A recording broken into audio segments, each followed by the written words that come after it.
Nacido en el departamento de Canelones el 13 de junio de 1967 y formado como profesor de historia, Chamandú Orsi integra desde el 2005 el gobierno de la Intendencia de Canelones. Durante el periodo del 2005 al 2015 fue secretario general de la Intendencia y desde el 2015 fue electo intendente del departamento por 2 periodos consecutivos. Su gestión como intendente es reconocida por los proyectos de infraestructura, la implementación de diversas políticas públicas centradas en el desarrollo local y la inclusión social, y por su enfoque en la mejora de los servicios públicos en el departamento. Se caracterizó por el impulso a las políticas de promoción y apoyo a los pequeños productores, el respaldo a las políticas de inclusión social, una fuerte apuesta por el deporte y el cuidado del ambiente. Chamandú Orsi ha dedicado gran parte de su vida al servicio público. Desde su juventud militó en las bases del Frente Amplio de Canelones, convirtiéndose en uno de los referentes de la política uruguaya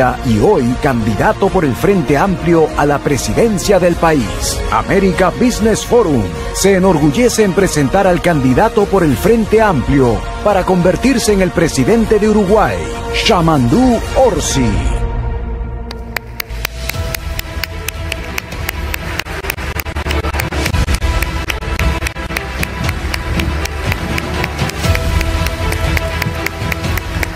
Bienvenido. Placer de tenerlo con nosotros, candidato.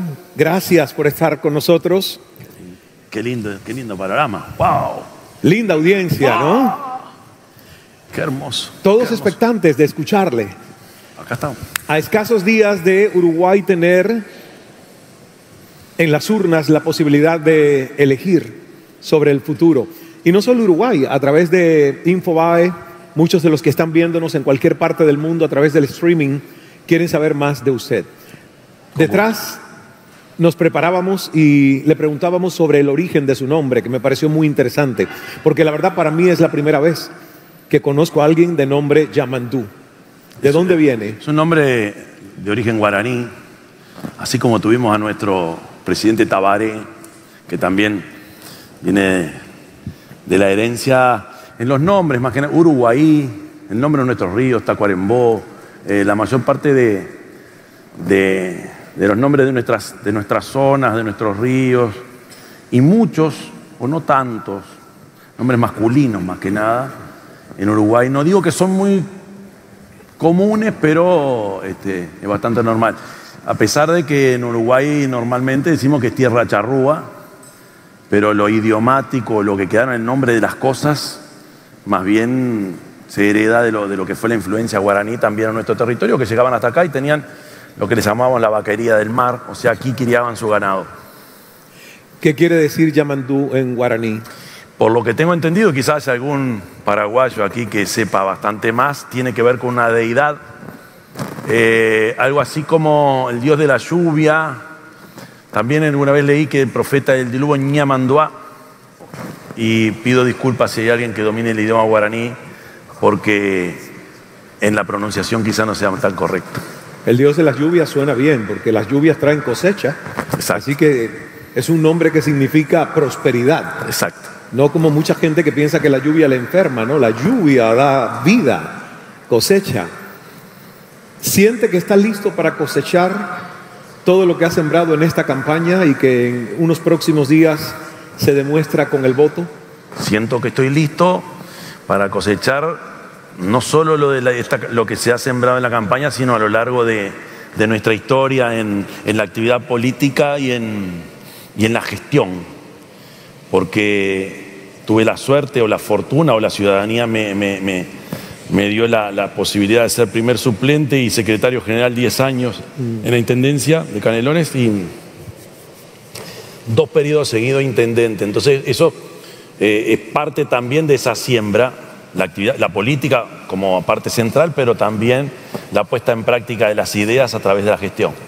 De hecho, hay muchas personas que me han dicho que ciudadanos o residentes de Montevideo, gracias a la gestión que usted ha tenido en Canelones, han optado por ir a vivir a Canelones, un estilo de vida más tranquilo, donde sienten que hay mayor calidad de vida. ¿Qué ganó Canelones con su gestión? Mucho en inversión, mucho en ordenamiento territorial, le dimos un poco de forma a un departamento que tiene mucha complejidad. Tenemos 30 municipios, van a ser 32, pero tenemos toda el área metropolitana de Montevideo ahí en nuestro departamento y un crecimiento demasiado desordenado. Intentar ponerle orden es una tarea permanente y con el éxito que te da la lucha esa permanente con la realidad, y miro los que están en el tema. Y eso implica tener mucha apertura, mucha elasticidad y entender lo que la gente te está pidiendo. Y lo que tú dices, al ser la parte cercana a Montevideo, pero que te permite vivir con los pies en el piso, y además yo creo que a todos los uruguayos nos gusta tener un parrillero al fondo, o sea, una barbacoa al fondo. Y bueno, nuestra costa, son 60 kilómetros sobre el Río de la Plata, fue muy atractiva. El tema era darle los servicios necesarios. Aquí anda el intendente actual de mi departamento y en esa tarea seguimos. Y lo otro que se le ha logrado dar es atender una estrategia de política social central que es generar fuentes de trabajo. Y todo tipo de inversión que pudiera aterrizar en los corredores logísticos e industriales, las fuentes de inversión o los trabajos que se generaran vinculados al turismo o todo aquello que implique fortalecer la construcción, no dudamos un segundo y lo potenciamos. Una de las promesas del gobierno de Luis Lacalle Pou fue que Uruguay y los uruguayos vivirían sus mejores 5 años de vida durante su gobierno. Y usted ha dicho que los uruguayos han perdido 5 años. Declaración que me parece fuerte. Fuerte. ¿Por qué? En realidad yo creo que pandemia mediante también,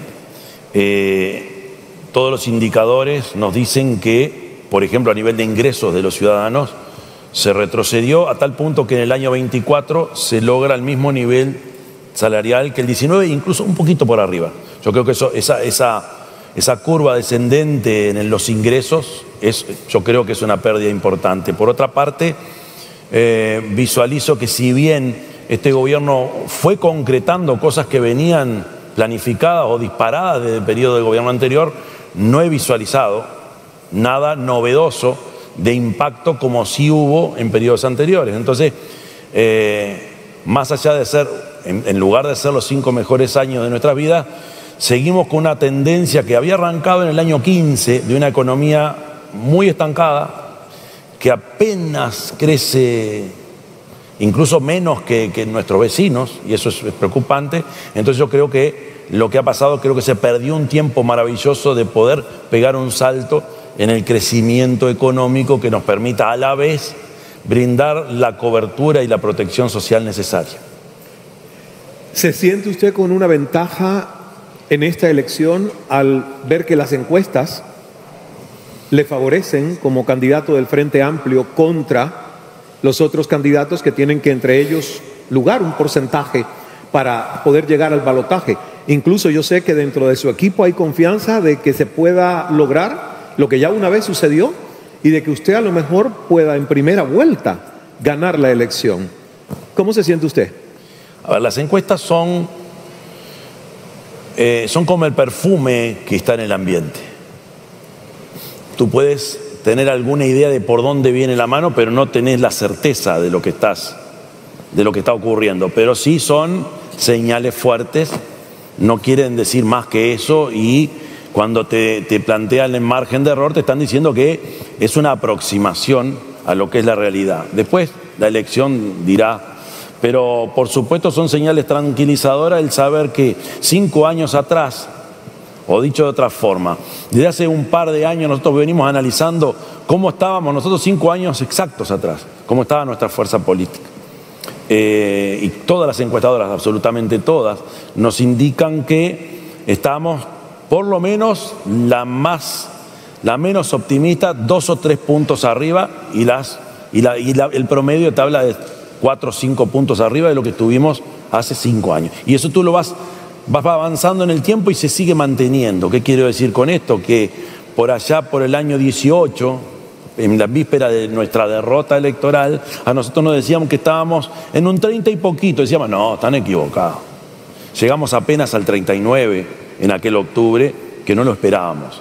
Hoy todo indica que estás unos cuantos escalones arriba. Y si uno tiene en cuenta que la última elección, en el balotaje, el Frente pierde por 1,5 puntos, evidentemente el panorama es auspicioso. Pero no quiere decir más que eso, ni menos tampoco. Y lo de la segunda, lo de la posibilidad de ganar en primera vuelta, el sistema electoral uruguayo es muy estricto, muy riguroso, porque tú tienes que pasar el 50% de los votos emitidos. O sea que los anulados, los en blanco, todos cuentan. Entonces tú tienes que superar a todos, no solo a los partidos, sino también a ese porcentaje de votos que siempre pesa.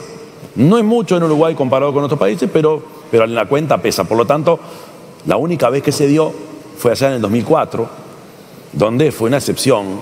Lo normal, lo lógico es que estemos ahí peleando fundamentalmente por la mayoría parlamentaria, que es fundamental. El Frente Amplio, sobre todo para los que no somos uruguayos y a lo mejor no estamos en el día a día inmersos en el tema ideológico y político, y hay mucha gente viéndonos en el mundo a través de este streaming, a mí me es difícil describirlo, porque hay diferentes ideologías, puntos de vista. ¿Dónde está usted dentro de ese espectro que representa ideológicamente al Frente Amplio y cuál es la diferencia que va a hacer una vez que llegue a ser presidente? A ver, el Frente Amplio es un ejemplo distinto al resto de Occidente entero, porque es un frente que se constituyó en un momento y si perdura, y ahí conviven muchas sensibilidades e ideas de izquierda y centro-izquierda, desde la socialdemocracia hasta el propio Partido Comunista. Ese abanico es amplio y se mantiene desde el año 1971 en un equilibrio interesante. ¿Por qué digo esto? Porque cuando al Frente le tocó ser gobierno, la gran duda era, bueno, ¿y qué pasará ahora? ¿Qué pasará con la economía tal cual la veníamos percibiendo? ¿O qué pasaría con los capitales? ¿Qué pasaría con el trabajo? ¿Qué pasaría con muchas cosas? Pasa el Frente Amplio 3 periodos seguidos y hubo una señal muy fuerte que creo que también me define a mí, que es un sentir particular donde los derechos políticos tienen que ir acompañados de los derechos sociales, como algo muy conectado y que no se puede desprender jamás, pero por otro lado con un pragmatismo que tanto Tabaré Vázquez como Mujica supieron imponer y que yo sin duda en mi experiencia de gobierno en Canelones lo he podido poner en práctica. Es la sensibilidad social necesaria para alguien que viene de un pensamiento progresista,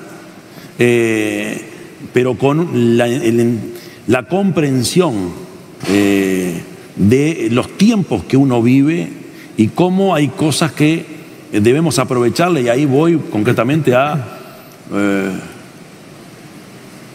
la constatación de que el mundo cambió mucho, y hoy lo que quienes tenemos una filosofía de izquierda, progresista, debemos, o que venimos de ahí, debemos comprender que las reglas del juego son las que están, y lo que tenemos que hacer es tratar de que a la vez que la economía y que el país crece y que logramos aumentar el PBI del país, por decirlo de alguna forma, la protección social heredada de tantos años atrás, del viejo progresismo ballista, debe mantenerse. Y para eso hay que ser innovador y entender que lo que de repente pensábamos allá en los 80, hoy es muy difícil que se aplique, y la realidad nos demostró. Hoy, incluso, hace pocos años, el mundo ya es otro, bien distinto a aquel de los 90, ni bien había caído el muro. Hoy ya es otra cosa totalmente extraña. Entonces hay que estar muy claro, y yo me defino como un progresista muy pragmático. No comunista. No, pero tengo compañeros del Partido Comunista con los que me llevo muy bien y articulo muy bien, porque en Uruguay, desde que nace el Frente Amplio y cuando se constituyó, incluso lo anterior al Frente Amplio, la convivencia entre partidos y entre las ideologías ha sido de verdad una excepción en el continente. Entonces podemos decir con tranquilidad que aquí en Uruguay te puedes cruzar por la calle y hablar con cualquiera que piense de una forma más o menos extrema y no se rompe ningún puente. O sea que podríamos decir que a pesar de eso, porque la verdad que yo con mi historia a mí me cuesta mucho el tema del comunismo. Yo vengo de un país como Cuba del que tuve que salirme porque no había manera de que eso en mi cabeza hiciese sentido. Entonces, a mí me gusta conversar con los comunistas que no viven en el comunismo, porque me parece un ejercicio utópico, ideológico, interesante.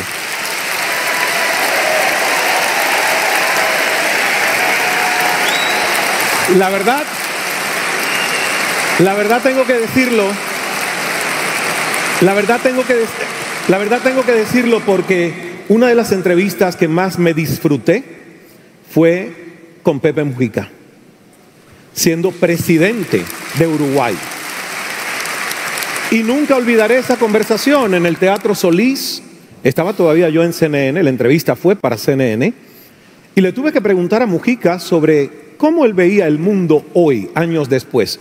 Y la respuesta de su cambio de paradigma y su entendimiento de la realidad del comunismo de Cuba, que tanto alabó en su momento, me dejó diciendo, wow, qué mente la de una persona que puede evolucionar y evaluar circunstancias que cambian y no mantenerse en un ostracismo de no cambiar. Y su respuesta fue, hoy no entiendo cuál es el proyecto de Cuba, no lo entendió.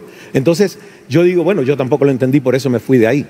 Y mi pregunta va basada en justamente cómo usted puede ser el presidente de todos. Uruguay es un país bastante excepcional, porque aquí la grieta política no es tal grieta y ustedes lo han sabido manejar muy bien. Pero al ganar, ¿cómo se concilia incluso internamente el dirigir desde una propuesta más progresista y no tan extrema como los comunistas verían la sociedad, ¿no? Ahí hay muchas claves. Una, las características del Uruguay, donde, por ejemplo, hace 100 y pocos años, un presidente de la República, desde su balcón, hablaba con los anarquistas que estaban subidos arriba de los árboles, y se dirigían, le decían, ciudadano, vaya, y discutían. Imagínate lo que era aquel momento, ¿no? El presidente de la República discutiendo con anarcosindicalistas, aquello es una cosa. Desde ahí para acá en Uruguay, el debate y la discusión política, salvo excepciones, salvo momentos muy excepcionales de violencia política, se ha dado con una civilidad tan excepcional o tan sana, que por ejemplo hace que el presidente Vázquez lleva a Buenos Aires al presidente electo Lacalle Pou, o que un mismo día el senador Mujica y el senador Julio María Sanguinetti deciden retirarse juntos del Parlamento, o que en la celebración de los 200 años de la Revolución Oriental, Uruguay, en Las Piedras, yo, como estaba en el gobierno departamental, vi ahí a todos los presidentes que habían pasado y el presidente en vigencia, que era Mujica en su momento, y todos juntos. Eso también se da a la interna de mi fuerza política, donde todos los que constituyeron aquella coalición que hasta hoy perdura entienden que lo que surge de la discusión política es lo que se considera y lo que la autoridad, en su momento, en este caso el presidente de la República, considera correcto. Y después en el Parlamento se dan las discusiones. Y si uno analiza incluso todos los periodos de gobierno en Uruguay, la mayor parte de las leyes salen con mucho más apoyo de lo que se supone. ¿Qué quiero decir con esto? Que lo normal es que las principales leyes que rigen un país, y en este país concretamente, no solo tiene el apoyo del oficialismo, sino que la oposición también vota, y tanto le pasó al frente cuando estuvo en el gobierno, sino ahora también. Nuestros legisladores acompañan cuando creen correcta, y ahí tenés de todo. En el Parlamento también gente de la izquierda más clásica. Eso tiene que ver con una cultura que es muy uruguaya, y yo la esgrimo con mucho orgullo y lo planteamos en todos lados. Por supuesto que desde el año 90 para acá, a nivel mundial, hubo una realidad que se cayó, es de verdad, y hoy la izquierda y la derecha mundial ya son diferentes, o hay un mundo ahí que dialoga de manera distinta, y hay otros emergentes bastante más preocupantes, que son otro tipo de extremismos que tienen más que ver con más filosofía y religión juntas y tienen que ver con una forma tan intransigente de entender la realidad, o el resurgimiento de movimientos ultranacionalistas que pensábamos todos que habían sido enterrados. O sea que el mundo está cambiando y también eso nos obliga a quienes somos de centro-izquierda, izquierda-derecha, centro-derecha, a reestructurarnos en aras de algo que es muy rico, que es la democracia y la convivencia entre partidos o entre tendencias. Yo creo que en Uruguay podemos seguir caminando por ese rumbo, más allá de que las tentaciones y las cosas que aparecen en el entorno a veces nos descolocan un poco.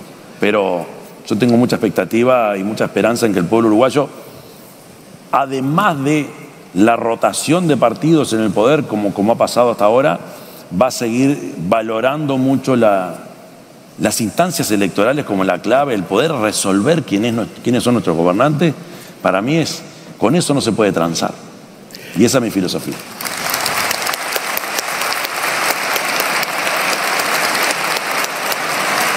Hay un tema que tiene que ver con el plebiscito de seguridad y que es bastante controversial en cuanto a opiniones encontradas. Exacto.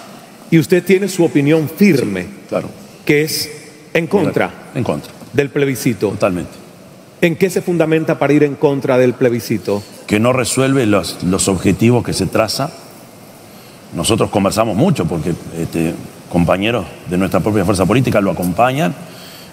Consideramos que no resuelve las dificultades, al contrario, creo que la complejiza bastante más.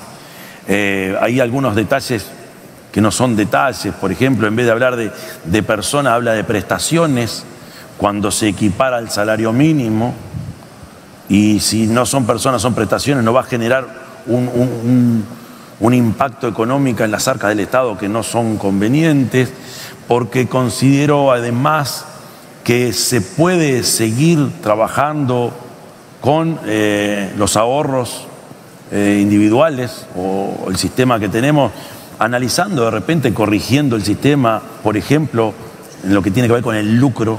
Eso se puede analizar, no creo que sea necesario. En fin, creo que complica bastante más y no resuelve lo que pensamos que podía resolver, que era que la situación de la mayoría mejore. Yo creo que complica. Hay un tema que disparó esto, y creo que es central, y que hace que incluso gente de distintos sectores políticos de repente voten esto, que es el tema de la edad.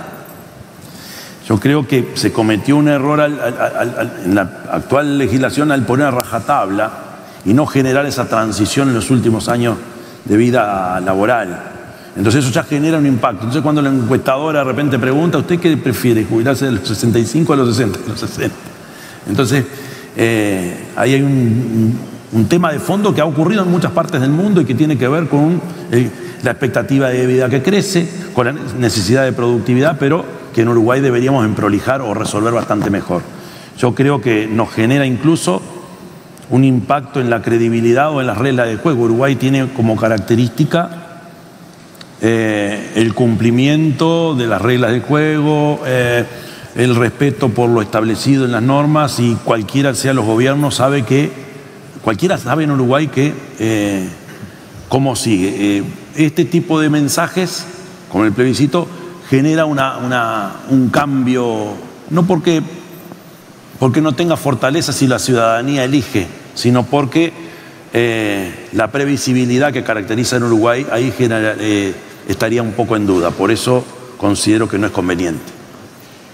Digamos que el 1 de marzo usted toma posesión como nuevo presidente electo de Uruguay y el 2 de marzo hay que ponerse a trabajar con un plan de gobierno en ejecución. ¿Cuáles son, por orden de prioridad, sus 3 primeras acciones a tomar? La primera, la más urgente, son medidas concretas dirigidas a la infancia y a la adolescencia en este país, que hoy es un dato que rompe bastante los ojos y que todo el espectro político lo está viendo como un dato preocupante. Los niveles de pobreza en los primeros años de vida son bastante más altos en porcentaje que la media nacional, que quiere decir que nuestros niños están naciendo en hogares pobres. Y en un país que yo considero, y que las cifras indican que hay más desigualdad que antes, tenemos una bomba de tiempo, porque además tenemos algún problema demográfico importante, y que es la escasez de nacimientos. El año anterior las defunciones superaron el nacimiento, preocupante. Entonces ahí lo más importante que tenemos en juego es políticas concretas dirigidas a la infancia, a la adolescencia y a las madres que están haciéndose cargo de esos niños que necesitan sí o sí estrategias de protección social y de cohesión urgentes. O sea que las primeras baterías de acciones tienen que estar ahí y estoy seguro que se van a conseguir consensos. Por otro lado, en temas de educación, sin necesidad y sin plantearnos la gran reforma educativa como suele pasar, yo no voy a considerar ninguna reforma extraordinaria, mejorar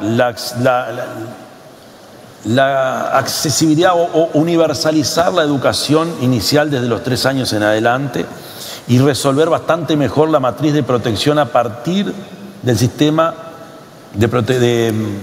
nacional de cuidados. ¿Qué quiero decir con esto? Que a la vez que tú trabajas en temas de transferencias hacia los sectores más vulnerables, tenemos que mejorar el acceso a la educación y para eso aumentar los recursos en las becas para los estudiantes de secundaria, sentarnos en una mesa y decir, bueno, en un año, ¿cuántas escuelas de tiempo completo, de tiempo extendida podemos hacer? Eso quiere decir pasar de las 4 horas de educación a las 8. En Uruguay ya se experimentó y funciona bien y es mucho mejor que lo que teníamos antes o lo que tenemos parcialmente. Mis hijos van a una escuela de tiempo común, 4 horas, y yo estaría deseando tener una escuela. Hoy, a 2 cuadras de mi casa, se inauguró una de tiempo extendido y mis hijos terminan este año, 6º año, o sea que llegué tarde. Pero bueno, ¿cuántas puedes hacer en un periodo de gobierno? Son 5 años, bueno, tantas, y extenderlo. Entonces llegar a acuerdos de ese nivel y ya hay que hacerlo de inmediato para ya resolver eso. Por otra parte, aprovechar el plan Ceibal y ya poner al plan Ceibal en campaña para trabajar con los docentes y con los estudiantes el tema de inteligencia artificial. Parece un salto muy grande, pero acá en Uruguay las veces que ocurrieron cosas buenas es cuando tuvimos la audacia de pegar saltos de ese tipo. Por ponerte algún ejemplo. Después en temas de seguridad, sí o sí, tenemos que aumentar la cantidad de efectivos policiales. Ya nos planteamos aumentar 2.000. No hay más remedio, porque hay un problema de ausentismo por problemas de salud mental, que el problema en la policía, el Ministerio del Interior está muy fuerte. Entonces hay algunas estrategias de seguridad que las tenemos que aplicar de inmediato y por supuesto después que uno aplica algunas iniciativas que tienen que ver con lo social, con la seguridad,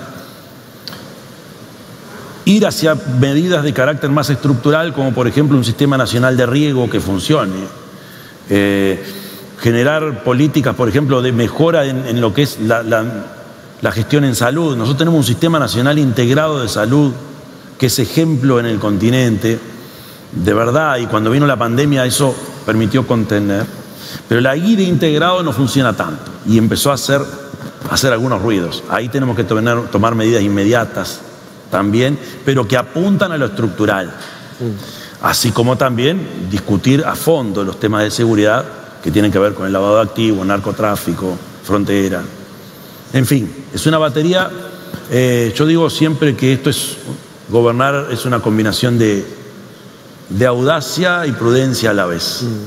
Y ahí precisamos la mayor cantidad de acuerdos posible y, por supuesto, ir hacia adelante con las políticas que uno se plantea y buscando consensos cuando son políticas de Estado, pero si no, llevar adelante la política que tú te planteaste. Mencionaba la inteligencia emocional aplicada a la educación, que sin dudas es el futuro, es el presente ya de hoy. Pero también en cuestión de campañas, revisando yo el material, vi que usaron una imagen de una entrevista suya, pero hecha con inteligencia artificial, en un programa que se llama Santo y Seña. Y ¿Qué sucede con el tema de la inteligencia artificial y los gobiernos? ¿Cuál es su perspectiva como un posible futuro presidente de Uruguay? Porque es un tema, al igual que las criptomonedas, que están descentralizadas, que los gobiernos están entendiendo. ¿Qué hacemos con esto para proteger la identidad de las personas? Yo creo que hay que avanzar muchísimo en tecnología, en innovación, y es maravilloso lo que se puede hacer con esas herramientas. Lo que jamás puede ser considerado y llevado adelante sin tener en cuenta la ética en la política que se esté aplicando o en el área del que estemos hablando. Yo creo que acá el tema es dejar que la innovación llegue, fomentar que se invierta en eso, pero siempre el Estado tiene que estar arriba por esos cuidados que tenemos que tener. Y bueno, y si es necesario reglamentar y legislar, hay que hacerlo en acuerdo, por supuesto, con el sistema político todo. Pero es una realidad que llegó para quedarse y que, repito, todo gobierno y todo el sistema político tiene que tener en cuenta que lo central es la ética y no es tan difícil entenderlo si seguimos con las mismas lógicas que hemos heredado de nuestros antepasados. A veces se pierde un poco eso. No todo lo moderno tiene que ser tomado, sino que cada vez hay que ser más activo en eso, y eso se vincula, por ejemplo, con la ciberseguridad también y con lo que nuestros niños y nuestros hijos hacen cuando se sientan con un aparato de esto. Yo a veces miro a mis hijos y digo, hay que educar mucho ahí. Yo creo que también hay un tema cultural y de educación central en esto.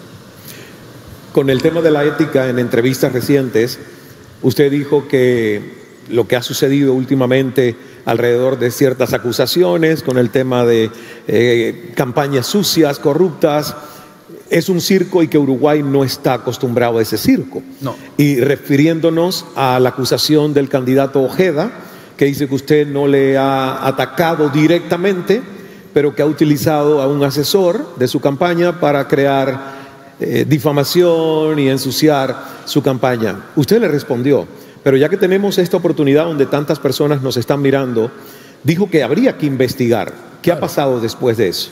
No tengo mucho conocimiento. No sé si hizo la denuncia, pero primer cosa, rechazo de plano cualquier campaña sucia. Por supuesto, lo que son las fake news. Ahí no se puede tener dos opiniones al respecto. Yo tengo una sola, o incluso lo sufrí durante meses, porque no fue una supuesta denuncia. A mí me denunciaron directamente por algo que nunca había ocurrido. Y cuando me entero de lo que estaba planteando el candidato, dije que lo denuncie y lo acompaño si es que ocurrió de verdad.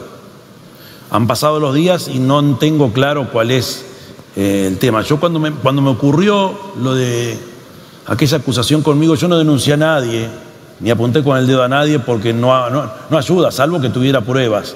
Creo que ahora lo que ocurrió es que sin mucha prueba me acusa, y yo creo que lo peor que puedo hacer es echarle nafta al fuego o echarle leña al fuego, sino que esperar que todo decante por el camino que tiene que decantar, que es la justicia, si él considera, y me parece correcto, de hacer la denuncia. Yo jamás voy a entrar en ese camino. Mis 20 años de gestión y de acción política lo demuestran.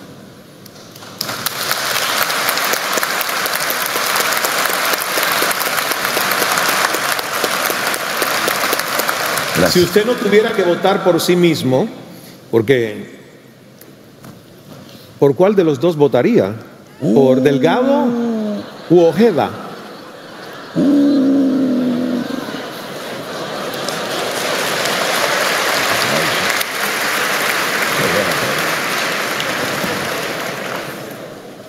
Yo creo que votaría en blanco, que es un voto.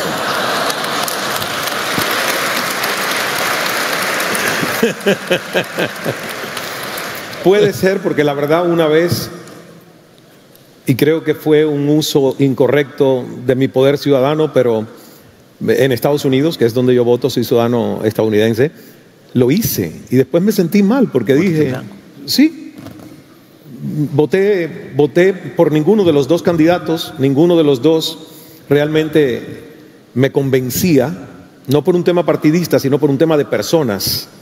y falta de integridad en ambos. Y la verdad que después dije, bueno, fui como ciudadano a las urnas, pero ¿en qué contribuí? Si mi voto queda prácticamente inservible. Es una señal igual, ¿eh? Es una señal. Y lo digo porque mucha gente puede sentir la tentación de ir a las urnas y dejar un voto que se convierte en un voto nulo. Y al final tú dices, bueno, ¿y qué gané yo con esto? ¿Y qué le aporté al país? Sabiendo que hay dos punteando y que mi voto va o a uno o al otro, porque los otros están detrás de la carroza. Es una opción. En Uruguay tenemos no solo 3 candidatos, ¿cuántos son? 12, no sé cuántos somos, son un montón. Pero es una opción. El ciudadano, porque tiene la opción de no ir a votar, aunque en Uruguay funciona, al ser obligatorio funciona una multa, pero igual hay gente que no va. O hay otra opción, que es anular el voto, que es un voto diferente. Son señales. Alguien que se toma el trabajo de ir a un lugar de votación, poner 2 hojas de 2 partidos distintos, es también una señal que uno debería tener en cuenta de por algo lo hacen. Y ojo cuando el sistema empieza a dar esas señales. Cuando el voto en blanco o anulado o la abstención, cuando te puede, empieza a crecer, ahí el sistema debería... Acá es obligatorio el voto, por lo tanto es muy difícil medir. Es diferente el nivel de escrutinio, el nivel de perfil mediático del intendente de un departamento a, bueno, candidato a la presidencia y presidente de un país. Me da curiosidad saber si ya las conversaciones familiares ocurrieron, sí, pensando en el escenario de usted ser presidente y lo que implica de costo para la familia. Es un tema complejo que uno, a ver, yo tengo 2 hijos de 11 años, y bueno, y con Laura nos sentamos a hablar con ellos y te miran y como todos los días te preguntan, ¿y a qué hora volvés? Es la pregunta de todos los días. Más allá de lo que vas a hacer, ¿a qué hora vas a volver? Entonces, en todo esto de la discusión de lo que se viene, ¿qué tanto vas a estar con nosotros? ¿Qué tanto vamos a compartir esos ratos de mirarnos una peli o jugar a algo, ¿no? Entonces ahí yo he entendido que no hay forma de hacer bien un trabajo tan increíble con el orgullo que es gobernar. Me pasó como intendente. No hay forma de que tú lo puedas hacer bien si tu retaguardia y tu vínculo afectivo con lo más cercano no está sano, o por lo menos no está claro, y no lo tienes como una herramienta frecuente de contacto con la realidad. Entonces es un trabajo de todos los días y que siempre termina con la pregunta, ¿y hasta qué hora vas a estar? No me imagino hacer bien ninguna tarea de la relevancia, nada menos que como presidente de la República, si no tengo esta cuestión del afecto y del amor de la familia consolidado. Así que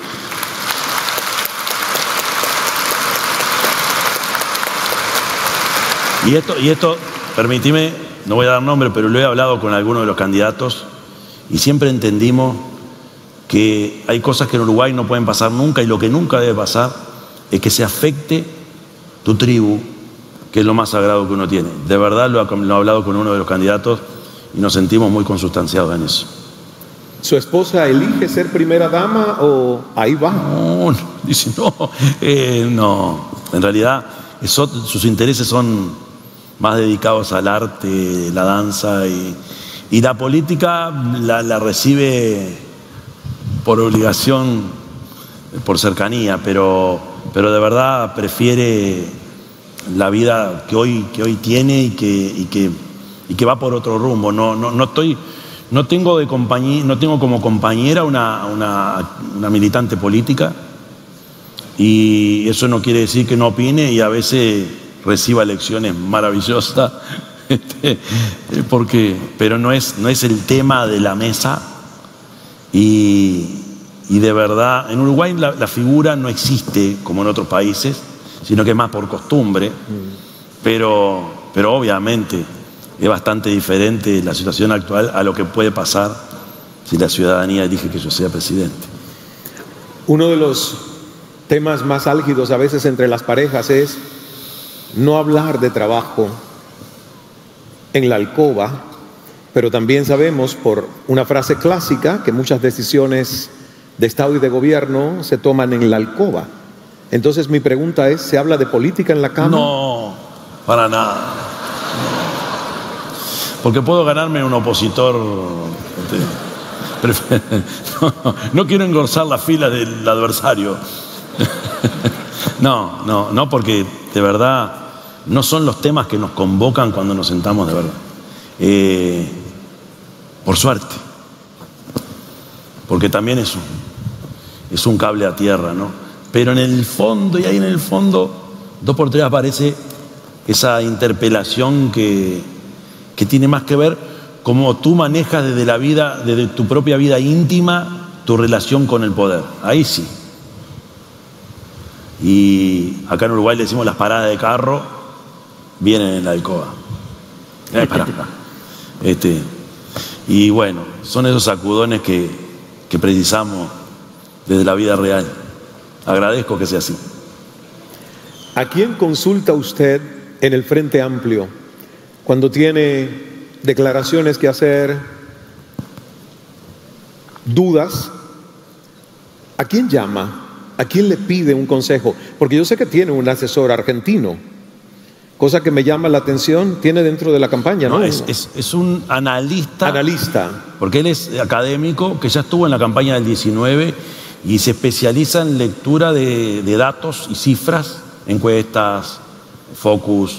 Eso es lo de él. Después tenemos un comando más de carácter político, que ahí tengo a Alejandro Sánchez como el escudero con el mundo de la política, que hoy es senador de la República, y después gente de comunicación. Pero cuando hay un tema político escabroso, y hay sin duda una de las personas que consulto es al propio Mujica, ¿no? Esta semana fui a hablar de un par de temas, muy cada tanto sé que tengo que hablar ahí. ¿Está mejor de salud? Está mejor, sí, viene llevando bien el tratamiento. Le da mis saludos. Gracias. Le dice que recuerdo con mucho cariño y mucha honestidad la charla con él. Es un sabio. Hay un círculo de acción política que son los referentes del Frente Amplio. Nosotros le decimos los cabezas de lista, los referentes políticos a los que uno consulta según el tema. Por ejemplo, en temas de tecnología, innovación, mi compañera de fórmula es ingeniera experta en eso, que es Carolina, y en esos temas yo voy y consulto a ella y sin duda me ayuda ahí mucho. Pero después en otros temas, depende del tema que sea, es la consulta que hago. Pero en política general, concretamente, con quien más converso hoy es con Alejandro Sánchez. Política exterior. ¿Cómo ve la relación dentro del Mercosur? Uruguay dentro del Mercosur, Uruguay con sus vecinos, Uruguay con las otras izquierdas de América Latina, algunas asociadas con el socialismo del siglo XXI. ¿Cuál es su posición con respecto a Venezuela? Porque en esto no se puede tener ambivalencia. Hay cosas donde uno tiene que, ¿no?, claro, sentar postura. Claro. ¿Cuál es la suya? Muy amplia, pero empiezo. La relación del Uruguay con su vecino no puede ser otra que la más cordial y aceitada posible, porque tiene que ver con una vocación del Uruguay y que es además una oportunidad. Nosotros nacimos fruto de la acción de política exterior en una guerra entre imperios, el español y el portugués, y después las provincias independientes y el Brasil. Surge esta realidad que en esta provincia que se rebeló contra las otras terminó construyendo un Estado. Por lo tanto, yo podría decir que las relaciones exteriores en Uruguay aparecieron antes que el propio Estado. Entonces hay una vocación y que es una oportunidad. ¿Y por qué digo una oportunidad? Porque el Uruguay en este lugar del mundo en el que estamos tiene la oportunidad, tiene potencialidad de ser el gran componedor, articulador o el espacio donde se acuerdan las cosas. Yo quiero trabajar mucho ese tema y potenciarlo, más teniendo en cuenta los gobiernos de diferentes signos que suelen aparecer en la región. Las dinámicas que ocurren en los países vecinos a nadie son extrañas, ¿no? Sin embargo, nadie puede prever qué va a pasar dentro de 5 o 6 años. Entonces, lo correcto para el gobernante del Uruguay es tener la mejor relación con los dos vecinos y también con el Paraguay. Y fundamentalmente, porque históricamente nuestra relación con Paraguay sirvió más de una vez como forma de fortalecernos en la región.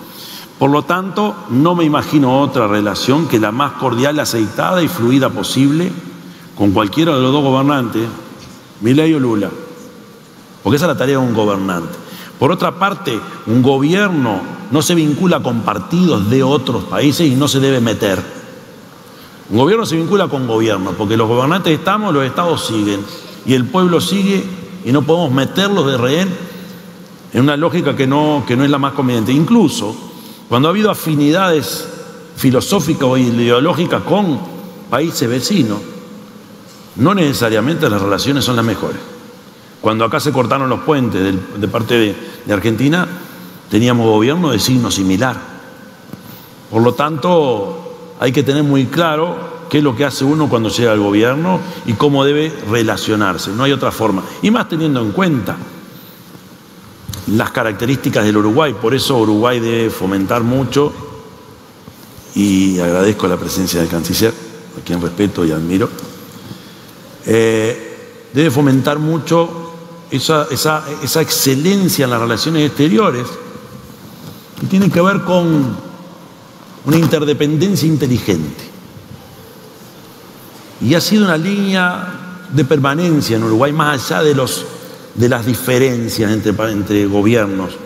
Acá hubo alguien que logró algo que parecía, que debió haber sido obvio, que fue reunir a los cancilleres de los dos países vecinos. Ese fue Enrique Iglesias en los años 80. Una reunión de cancilleres, nunca se había dado.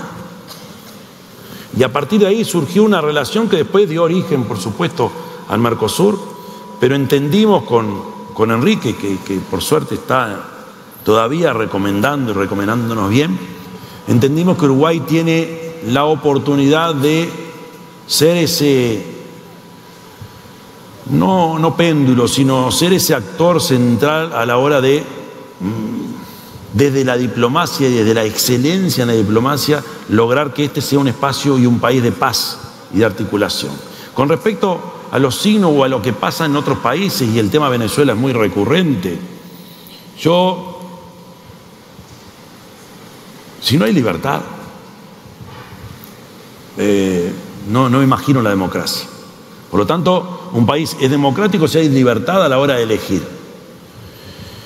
A mí, como yo tengo una debilidad que es mi gusto por la historia, y yo he estudiado, porque me gusta, la historia de las dictaduras en América Latina. Evidentemente, lo que hoy pasa en Venezuela no es lo mismo que pasaba en los años 70 ni en los 80. Entonces, en la última elección quedó claro que las cuestiones, que no fue un proceso limpio y que el resultado es muy dudoso, o por lo menos sospechado, y cuanto más pasa el tiempo la sospecha se convierte en certeza. Por lo tanto, eso no es una democracia, es un régimen autoritario y, si se quiere, una dictadura.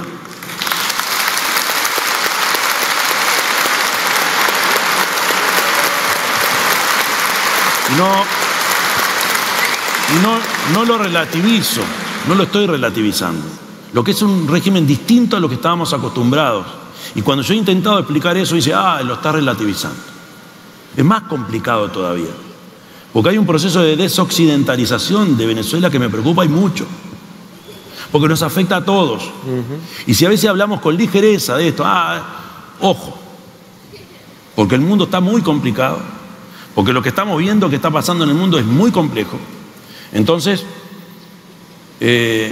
cuando uno categoriza, le pone una etiqueta a algo, está bien, hay que hacerlo, pero hay que tener mucho cuidado en las acciones que uno va a promover para que eso sea así. A mí no me gusta para nada los regímenes donde se restringen las libertades. Tampoco me gusta un país que se aleja del concierto latinoamericano con un rumbo que quién sabe cuál es. Y eso también me preocupa. Entonces se lo agrego a la preocupación sobre la democracia o la ausencia de democracia, que es clarísimo. Pero entonces yo lo que pido es que analicemos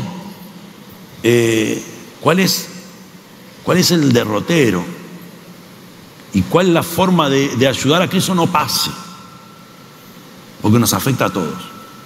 Y bueno, todos los países de América del Sur sienten, no digo sufren, pero sienten el peso o la influencia de la migración de tantos ciudadanos venezolanos.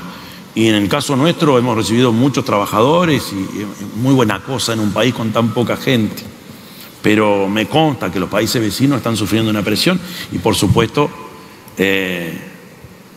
soy amante de la libertad, de la igualdad y soy republicano de pura cepa. Gracias. Yamandú Orsi, candidato a la presidencia de Uruguay por el Frente Amplio. Un placer escucharle, conocerle más. Y el 27 de octubre los uruguayos van a las urnas. Y de ahí historia. Muchas gracias.